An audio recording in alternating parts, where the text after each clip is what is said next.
Esta é a história da Igreja do Evangelho Quadrangular no Brasil. Esta é a história inspiradora de dois desses dedicados obreiros do Senhor, chamados América do Sul. Harold e Mary Williams, sua esposa, cuja chama pentecostal inflamou milhares de corações no Brasil e os levou para Cristo. Concluindo os estudos no IBQ dos Estados Unidos, seu primeiro compromisso no exterior foi nas selvas da Bolívia, onde pregaram a palavra do Senhor por um ano. Por alguma estranha razão, eles acharam que este não era exatamente o lugar onde o Senhor os desejava. E depois de orarem pela orientação divina, eles desceram pelo rio Amazonas. Seu destino não sabiam. O futuro nas mãos de Deus. Por algum tempo eles acharam que o rio podia ser o lugar, pois era uma cidade onde havia milhões de almas esperando pela salvação. Mas, à medida que percorriam esta cidade cosmopolita com sua arquitetura moderna e suas belas e amplas avenidas, voltaram a sentir a mesma inquietude. Aqui haveria oportunidade de trabalhar por Cristo, é verdade, mas, de algum modo, viram que as portas abertas que esperavam encontrar não existiam. Aqui a religiosidade do povo parecia distante, esquecida, e o zelo cristão que devia aquecer seus corações parecia duro como a rocha da montanha. Assim, ainda esperando por um sinal divino, Harold e Mary Williams resolveram continuar, mais uma vez. Embarcaram novamente e foram seguindo mais para o sul, do rio para o Porto do Café de Santos. Depois, para o interior, por trem. Assim chegaram a São Paulo, o grande centro industrial da América do Sul. E eles se viram novamente envolvidos num redemoinho de progresso material, onde se podia quase ver novos arranha-céus, crescendo em direção ao céu azul do Brasil. Novos prédios de escritórios, novos apartamentos de moradia, aço, pedra, mármore polido surgindo por toda parte. Mais uma vez, o casal Williams teve aquele estranho sentimento de insatisfação. Aqui, as pessoas pareciam fechadas, imunes a qualquer contato. Nessas muralhas de concreto, parecia não haver lugar para Cristo, nem tempo para ouvir seus ensinamentos. Mas como eles estavam errados em pensar assim?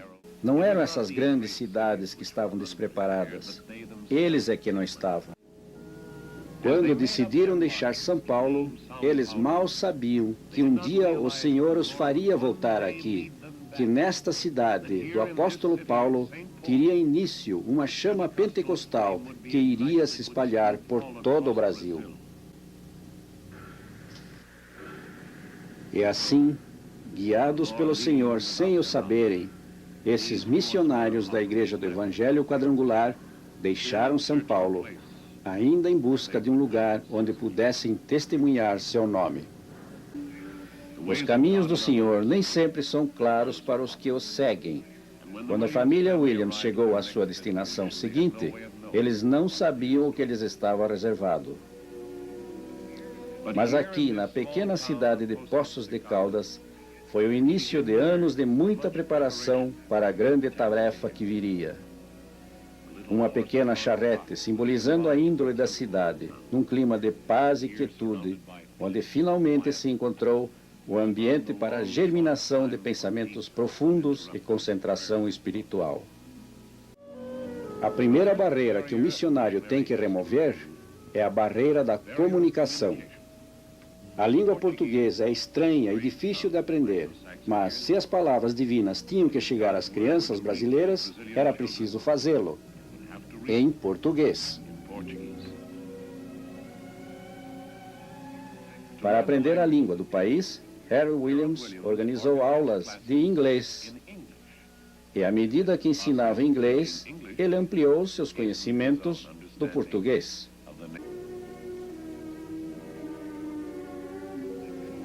Então, alguns meses mais tarde, ele recebeu uma visita, uma das mais importantes havidas até então.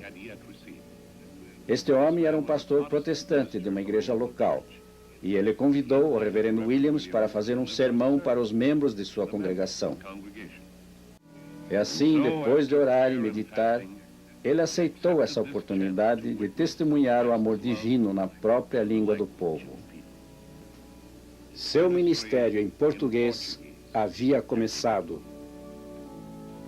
Convite após convite se sucediam, e à medida que os meses passavam, ele se tornou cada vez mais requisitado entre as congregações. Domingo após domingo, ele pregava nos púlpitos de templos protestantes por toda parte. Mas apesar desse progresso inicial, ele ainda não se sentia realizado. Faltava alguma coisa, algo ainda estava errado. Por 30 dias ele meditou. Por 30 dias e noites ele esperou em oração pelo Senhor. Onde foi que ele perdera o caminho? Por que o povo se mantinha distante de sua igreja? Agora, finalmente, o Senhor estava pronto para revelar seu propósito. Segue, vai por estradas e caminhos, e chama-os para entrarem, que minha casa estará cheia. O povo parece ter medo de entrar numa igreja comum. Talvez elas correspondam se as pregações forem feitas num novo estilo? Claro que sim. Tudo o que ele precisava era uma tenda. Uma tenda. Tudo o que eu preciso é uma tenda. Finalmente, o plano do Senhor tinha sido revelado.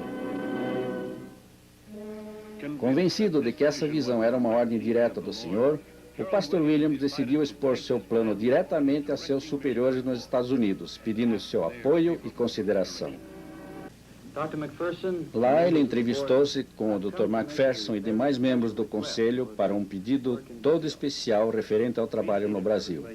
O presidente mandou que sentasse e ouviu com atenção. Williams contou que havia recebido uma inspiração para um novo tipo de trabalho no Brasil, alguma coisa nova e que nunca tinha sido feita anteriormente, ou seja, colocar uma tenda do Evangelho bem no meio de uma grande área industrial de São Paulo. Precisava de uma ajuda inicial para adquirir o material para essa primeira tenda. O presidente achou a ideia muito boa, apoiado pelos demais membros. Eles concordaram que a ideia era ótima e iam divulgá-la entre os membros da igreja para conseguir donativos. O Dr. McPherson transmitiu o plano aos membros principais da igreja para sua decisão final. Explicou as maravilhosas possibilidades que o programa oferecia no sentido de ampliar o reino de Cristo no Brasil. Pediu a todos o apoio através de orações e auxílio financeiro. Nas igrejas, não só de Los Angeles, mas de todo o país, líderes, leigos e pastores captaram a visão e fizeram apelos entre os membros de suas congregações. E o povo escutou e começou a entender o que poderia significar o ministério das tendas no Brasil. Como de costume, os dedicados membros da igreja responderam de coração aberto. Depois de algumas semanas, já havia dinheiro suficiente para comprar a primeira tenda para a cruzada de reavivamento no Brasil. E assim, seguindo a orientação da mão de Deus, Harold Williams foi conduzido à sua grande missão para o salvamento das almas. Agora, a antiga inquietude fora esquecida. A velha confusão era uma coisa do passado. Cheio de zelo pentecostal, esse apóstolo do século XX ergueu seu tabernáculo de lona, pronto para lançar seu ministério do Novo Testamento na grande cidade de São Paulo.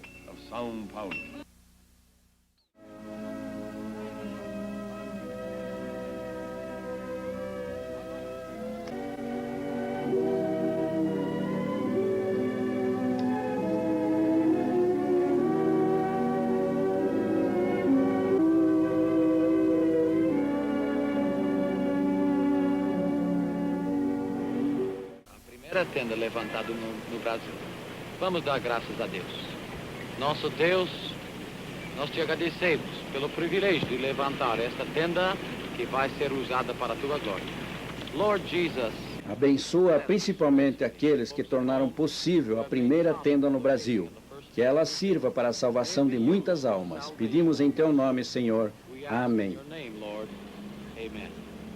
Quando tudo estava pronto, Harold e Mary Williams saíram pelas ruas convidando diretamente as pessoas do povo. Havia chegado o grande momento, depois de anos de preparação. Eles haviam seguido o caminho indicado pelo Senhor. Tinham se esforçado por compreender e seguir sua vontade. Mas depois de tudo aquilo, qual seria o resultado? Para Harold e Mary Williams, este foi o momento de triunfo. Aqui finalmente estava a prova de que pelo evangelismo das tendas, o povo do Brasil podia ser alcançado pelo Evangelho Salvador de Cristo. Boa noite, amigos. Bem-vindo ao nosso culto. And as we would say in English, the Lord bless you and welcome to our service. Hoje é o nosso primeiro culto na tenda de Jesus. Graças a Deus pelo privilégio de pregar o Evangelho aqui debaixo desta lona.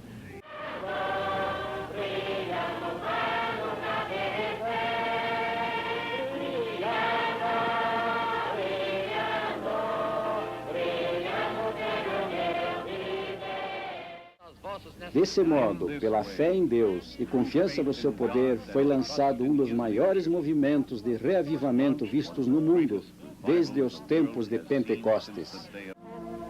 Nós cremos que Jesus Cristo é o mesmo ontem, hoje e será sempre.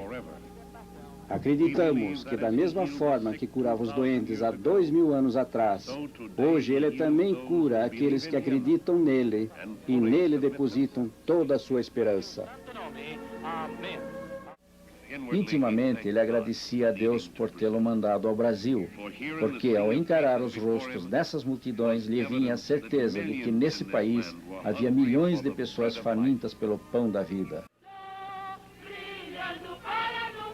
Cada domingo, quando termina um culto, ou sempre que é possível, muitos membros caminham pelas ruas com megafones cantando hinos da igreja. E para contar a outros seu júbilo pelo encontro com Jesus Cristo. Essa é uma típica passeata com megafones feita no Brasil hoje em dia, de maneira contínua. Geralmente isso é feito pelos membros mais jovens. Entre os moradores são distribuídos folhetos e eles são convidados para as reuniões nas tendas. A acolhida a esse tipo de trabalho tem sido impressionante.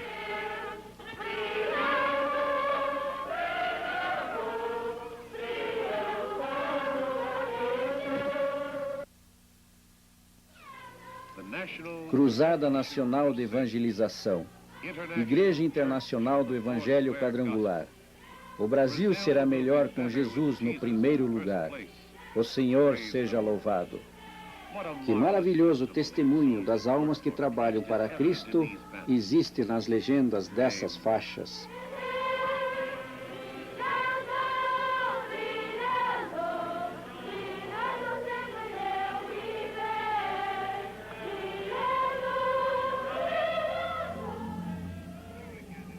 Aqui um outro testemunho da força de Deus que trabalha nos corações do povo no Brasil. Vejam as Bíblias nas mãos de quase todos os adultos. Bíblias que eles aprenderam a amar, porque eles aprenderam o significado das preciosas palavras da vida.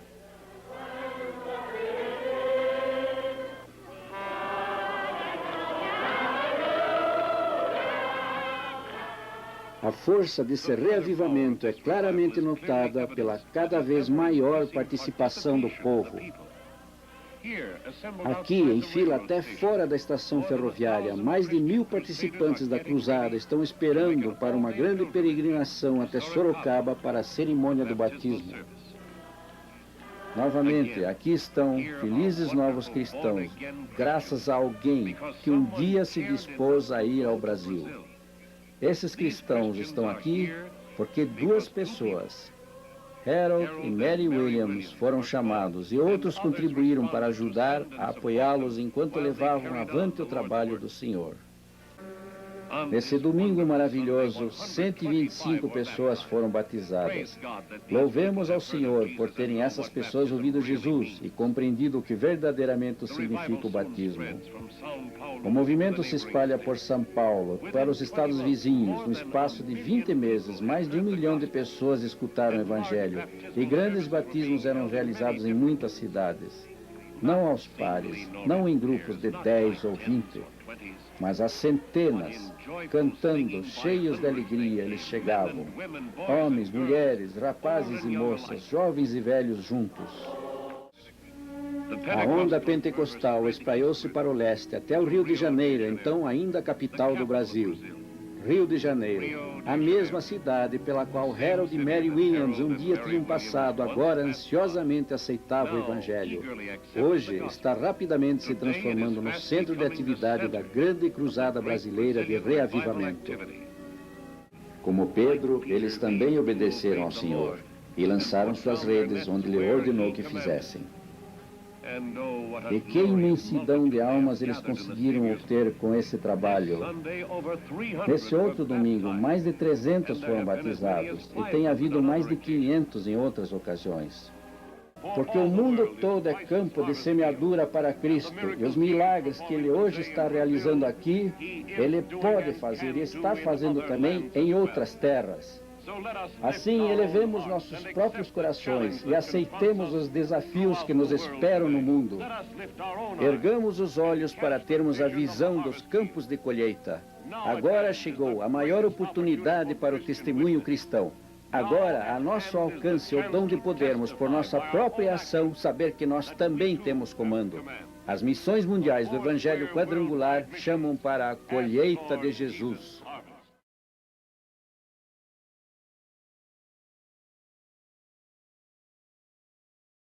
What?